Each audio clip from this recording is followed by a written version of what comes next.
your children, if they become discouraged.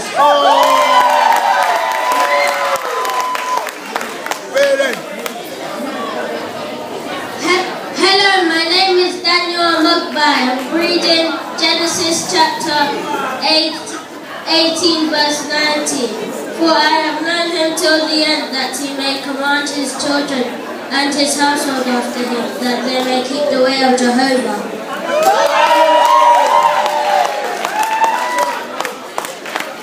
My name is Michael, and I'm going to read 2 Timothy chapter 3, verse 40 to 50.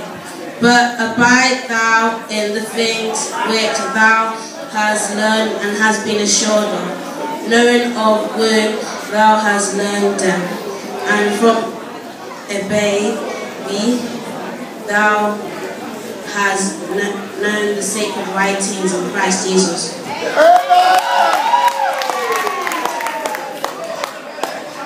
My name is Rachel, and I am reading from Deuteronomy chapter 6, verse 6 to 9. These commandments that I command you today shall sit on your heart. Impress them on your children. You shall talk of them when you sit in your house and when you cross the road, when you lie down and when you get up.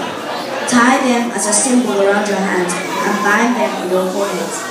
Write them on the door frames of your houses and of your gates.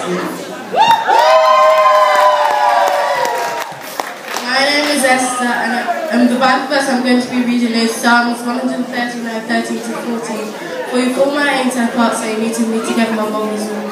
When fearfully and wonderfully made, wonderful your works my soul